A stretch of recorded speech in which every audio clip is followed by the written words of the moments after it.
Kaithal breaking news देख रहे हैं आप। मैं हूं उमेश रुहल। जैसे कि आपको पता है कि आज के टाइम में युवा सबसे विदेश जाने में सबसे ज़्यादा क्रेजी हो रहा है। और युवा तीनों लागे भी कोई भी डंग हो, हमने विदेश जाना है।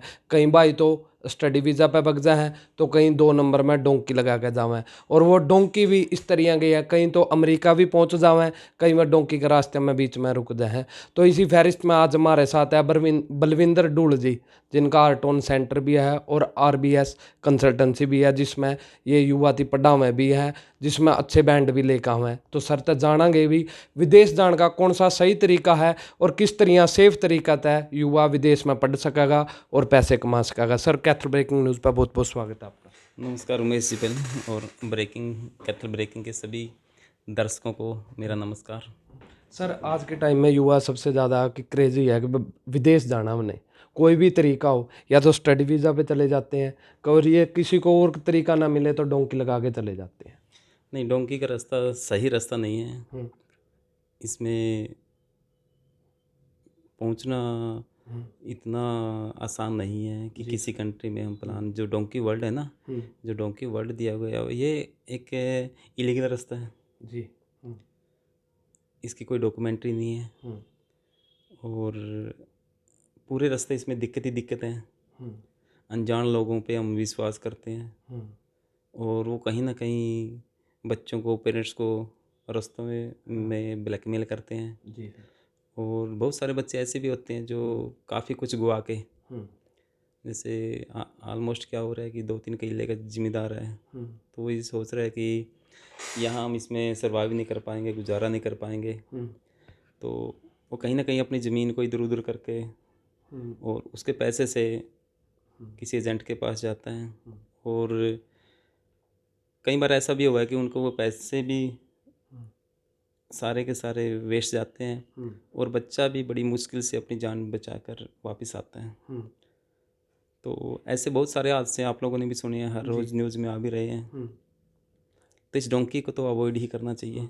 सर सही तरीका कौन सा है? सही तरीका तो ये है कि जैसे ही बच्चा +2 करे, उसको जो आइल्स और पीटी का एग्ज़ाम है जी। उसकी तैयारी करे और एक अच्छे बैंड, अच्छा स्कोर लेके प्रॉपर एक रजिस्टर्ड कंसल्टेंसी से अपनी फाइलिंग करवाए जी। प्रॉपर। जैसे उसने ऑस्ट्रेलिया जाना है, कनाडा जाना है, यूके जाना है, तो वहाँ कॉलेज यूनिवर्सिटियों की छानबीन करे जी। कि वो प्रॉपर है भी है या नहीं है। और खुद उनकी जो फ़ी है, जैसे कि यूनिवर्सिटी की कोर्स फीस है या कॉलेज की है, वो खुद पे करके, और वीज़ा आता है उस वीज़ा की अच्छी तरह से छानबीन करके जी। और फिर उसके बाद जाए। और उसके जाने से पहले मैं एक चीज़ और कहूँगा कि युवाओं को एक ओड़ लगी हुई है कि हमने सिर्फ पहुँचना है, हाँ जी। आगे करना क्या है कुछ नहीं पता है। जी। कई साथी वहाँ से वीडियो भी डालते हैं कि कोई बात नहीं, आप आइए विदेश में, लेकिन कुछ ना कुछ स्किल लेके साथ में ज़रूर आइए। जी। स्किल की वैल्यू है। हमारे जैसे कि कुछ बच्चे गए हुए हैं जिन्होंने हार्टून का डिप्लोमा लिया हुआ है, वो वहाँ पे एक अच्छे काम पे खड़े हैं, उनको अच्छी जॉब मिली हुई है, रेपुटेड जॉब मिली हुई है, कंप्यूटर पे बैठ के काम कर रहे हैं। तो वो बच्चे बताते हैं हमें, जो बच्चे बगैर स्किल के वहाँ जाते हैं उनको बहुत ज़्यादा भटकना पड़ता है, और जो और लोग हैं वो उनको बहुत ब्लैकमेल करते हैं काम के लिए भी। जी। जो उनके प्रॉपर एक जीविका होती है वो उन तक पहुँच नहीं पाती। तो मैं तो ये कहूँगा कि सबसे पहले तो आप स्टडी का जो तरीका है वो अपनाना चाहिए, और स्टडी बेस पे ही आपको बाहर जाना चाहिए। जी सर। उसमें पेरेंट्स भी सिक्योर होते हैं। ऑलमोस्ट आज का जो टाइम है, हम एक एक बच्चे पे आ गए हैं, तो और वो बच्चा भी जिद कर रहा है या पेरेंट्स है जो भी है। हाँ जी। कई बारी देखो यहाँ पे नौकरियों का भाव, रोज़गार का भाव और फ्यूचर नहीं दिखता, जी सर। तो पेरेंट्स और बच्चा प्लान बनाता है देखो, लेकिन उसमें गलत रास्ता न अपनाए। सर जैसे कि ऑस्ट्रेलिया और कनाडा सबसे ज़्यादा युवा चाहता है कि मैं ऑस्ट्रेलिया और कनाडा जाऊं, उसके लिए कितने बैंड ज़रूरी हैं? इसमें एक्चुअली क्या है कि उसका सबसे पहले तो हमने ये देखना होता है कि जो एक बोर्ड है हमारा, जैसे सीबीएसई बोर्ड है और एचबीएसई बोर्ड है। एचबीएसई बोर्ड को जैसे बहुत कम चांस होता है कि बहुत आज के टाइम में कनाडा या ऑस्ट्रेलिया ने तो बिल्कुल ही ये लगा लो कि 90% है हमारे HBSC बोर्ड को रिजेक्ट कर रहा है, वो उनको वीज़ा नहीं दे रहा है। CBSE का बच्चा है और मेडिकल या साइंस का बच्चा है, उसके 6 बैंड जी आ जाते हैं, तो बच्चे के पहुंचने के चांस मैक्सिमम काफ़ी ज़्यादा होते हैं। सर HBSC आप कह रहे हो कि HBSC के लिए पहल नहीं है, ऑस्ट्रेलिया में नहीं है या कनाडा में या अदर कंट्री में किसी में ऐसा भी नहीं? क्या होता है कि हम हिंदुस्तान में रहते हैं, हमारे लोग ना जो जुगाड़ वर्ड है ना इसका यूज ज़्यादा कर रहे हैं, ठीक है। तो उसमें कहीं ना कहीं डॉक्यूमेंट्री में कोई दिक्कत आती है, या तो इसमें पंजाब को और हरियाणा को, तो वहाँ कई कंट्रियों में ये लगता है कि ये लोग ना कहीं कुछ ना कुछ गलत करके ही आए हैं। तो उसमें सही आदमी भी 2-4 लोग गलत करते हैं, उनकी वजह से वो सही आदमी भी उसकी दिक्कत में आ जाता है। और देखो जो एजेंट हैं, जो लोग काम कर रहे हैं प्रॉपर, उनकी स्टेटमेंट आती रहती है कि HBSC का बच्चा मत लेना, HBSC में दिक्कत आई हुई है, आप CBSC की फ़ाइल ही लेना। और डोंकी की तरफ कौन जा रहा है, बच्चे को जैसे कि आइल्स में प्रॉपर पढ़ नहीं पाते जी या फिर उनका स्कोर अच्छा नहीं आता है, तो वो उनको ना फिर क्या होता है कि कुछ लोग अपना जीविका के लिए कुछ भी लगा लो कि उसमें तरीका उन बच्चों को ढूंढते हैं वो, जी सर।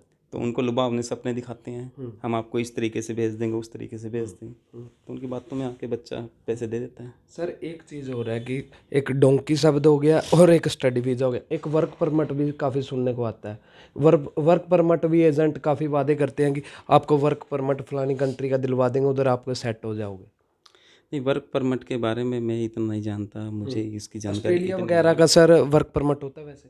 नहीं होता, तो हर कंट्री का है, वहाँ कंपनी जो होती है, जी तो कंपनीज में उनका वहाँ से ऑफर लेटर आता है, अपॉइंटमेंट लेटर आता है, एक प्रक्रिया, जेन्युइन प्रक्रिया है, लेकिन उसमें कितनी सच्चाई होती है ये नहीं पता होता ना हमें, जी सर। कि वो डॉक्यूमेंट्री सच में ही उस कंपनी से आई है या बीच में कोई एडिट होके आ रही है, तो बहुत सारी दिखते हैं ना। सर एक युवक जो विदेश जाना चाहता है, उसकी फैमिली और ये वो युवक, वो कैसे विश्वास करे एक एजेंट के ऊपर कि तेरे को वो सुरक्षित ऑस्ट्रेलिया कनाडा या अदर कंट्री किसी में भेज देंगे?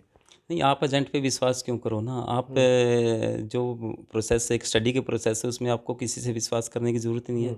आप यूनिवर्सिटी को चेक कीजिए, यूनिवर्सिटी से कनेक्टिविटी बनाइए और उधर से आप जो आपकी फ़ीस है वो फ़ीस सीधा अकाउंट उनको जो यूनिवर्सिटी का अकाउंट है उसमें डालिए आप।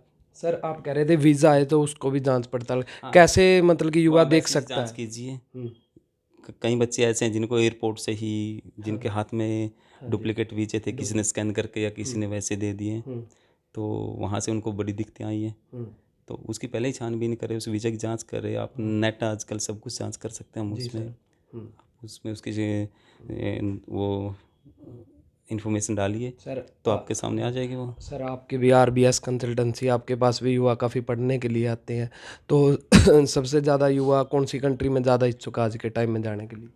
इसमें कनाडा और ऑस्ट्रेलिया में ज़्यादा इच्छुक रहता है बच्चा हमारा। अच्छा जी।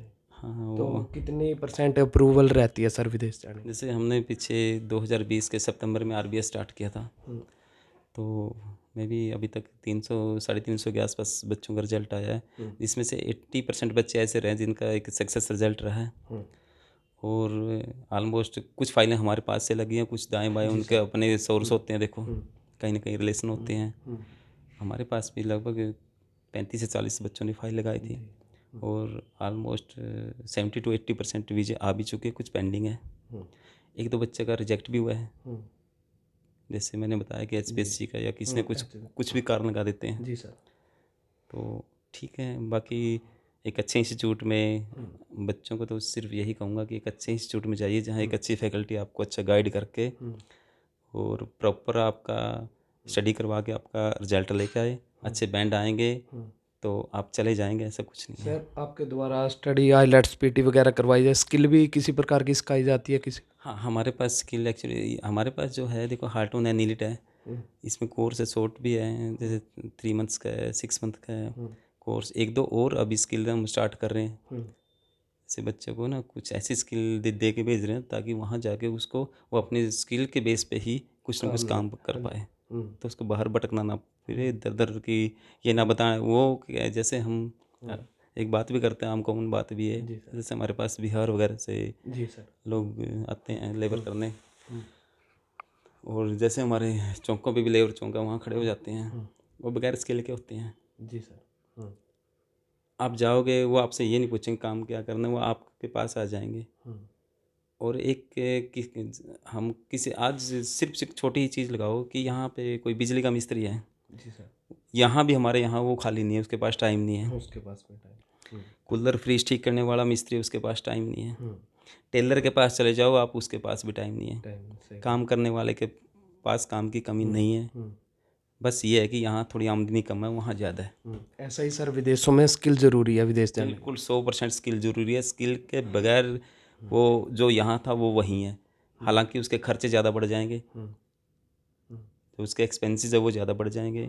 एक वो बर्डन लेके जा रहा है, माँ बाप रिश्तेदार उसकी तरफ देख रहे होते हैं, वो पहले दिन से एक कहते हैं ना मीटर सा स्टार्ट हो जाता है, हमारा बच्चा ये कमाएगा ये भेजेगा, एक वो भी दबाव बना रहता है उनके। स्किल है तो जाते ही उसको कुछ ना कुछ रोज़गार मिल जाता है। सर क्या कुछ कहना चाहोगे कैथल ब्रेकिंग न्यूज़ के माध्यम से जो युवा विदेश जाना चाह रहे हैं? बस मेरी तो यही सभी साथियों से हो, क्योंकि ये जो उम्र होती है इसमें जोश बड़ा होता है, कहीं एक एक बच्चा होने के कारण पेरेंट्स भी उनके दबाव में आ जाते हैं। जी सर।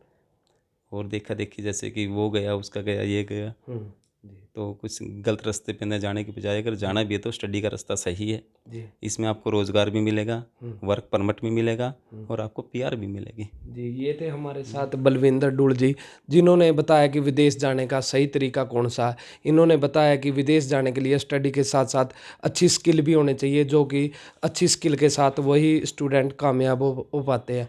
आप इन बात को कैसे देखते हैं, कमेंट कर ज़रूर बताएं। बने रहें कैथल ब्रेकिंग न्यूज़ के साथ।